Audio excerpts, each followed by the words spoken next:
Okay, so one question that gets asked to me quite a lot is the difference between real fighting or street fighting as such and sport fighting, especially in terms of Wing Chun. Obviously, because my guys are very successful in the sport arena and have used their Wing Chun to a very good level in that arena. People wonder why is our focus. The answer is that's not really our focus. That's just one thing that we do. I would say that maybe 10-20% of my guys compete and do that kind of training, or that kind of fighting. But all my guys do that kind of training. I train all my guys to train with gloves, to train with pressure, to train when you feel a little bit sick sometimes because the fitness level has been pushed. I think all that kind of stuff is quite important. We don't train in a manner that's not constructive. I don't say just put someone to spar and get beaten up, and I don't think that's a constructive way of building someone's confidence. All our training is confidence based, so everything you do is something you can do, and the pressure you get is pressure you can take. Mostly the pressure is pushing your fitness level to cope with what you're doing, and then getting your technique to work under a certain amount of pressure in that environment. And also the unknown, you're sparring with different people, you're dealing with stuff that you're not too sure what's going to happen next. I mean, there's an element of safety because obviously no one is trying to hurt anybody. We're not sparring to really beat someone up, we're sparring to develop. So there's a different aspects and focus to our sparring. But then obviously when you go into a cage situation, then that situation is a little bit more urgent. The preparation is more urgent, so the mindset becomes more focused. So there's quite a lot to gain from dealing with pressure situations that as a martial artist, you're gaining a lot from.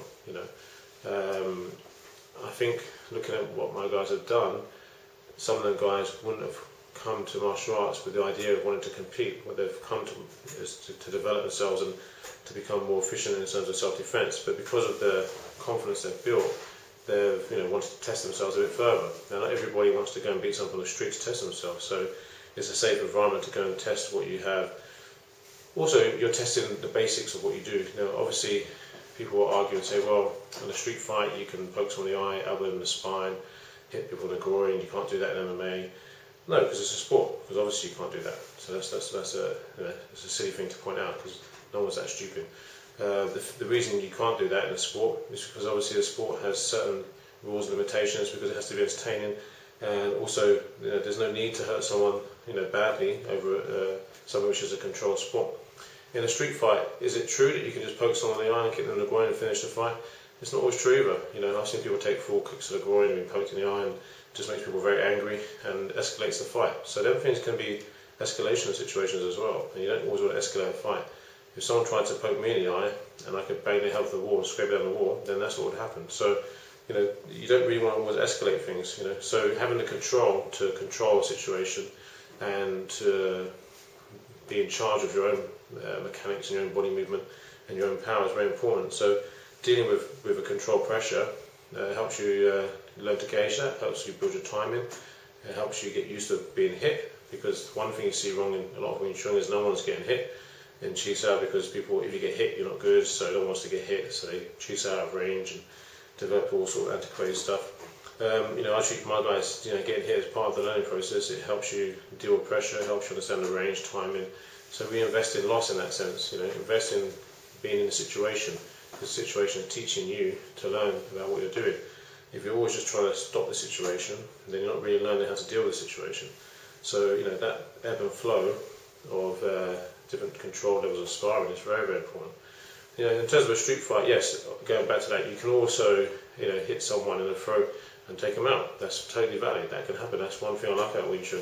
I know for sure there's guys that I train with MMA, there's people I teach, on the mat they give me a hard time. On the street they wouldn't give me a hard time at all. Because my level of Wing Chun is that much higher than their level of Wing Chun. But their level of fighting is pretty good.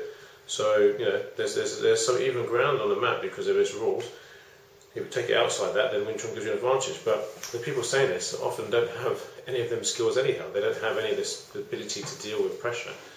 I can deal with a certain amount of physical pressure and stress because of the training I've done and the training that I do. But I wouldn't suggest that that's a good reason to not do it. That's the reason to do it. The reason why I feel like I can cope with the street fight situation is because of the physical training that we do.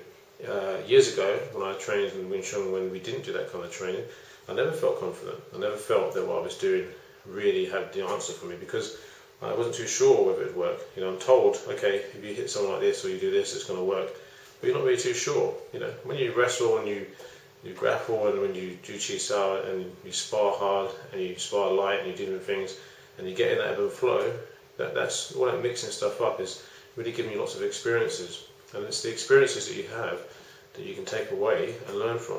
If you don't have any of them experiences, you're just doing what someone has told you to do. Now that, to me, is not going to build your resources to give you the confidence to believe in what you're doing. And that's why people often freeze in a fight. They freeze because their brain hasn't got belief in what they've done. Right? So it's very important to have belief in what you've done. Because you hear time and time again where people who've done martial arts for a long, long time will get into a street situation and they won't hit people in the spine with their elbows, and they won't poke them in the eye, they just freeze. Right? And the reason they freeze is because they don't have that level of ebb and flow of being in the mix all the time and not worrying about getting hit and not worried about what's going to happen. So their brain is excuse me, their brain is programmed to deal with that, and that makes a big difference.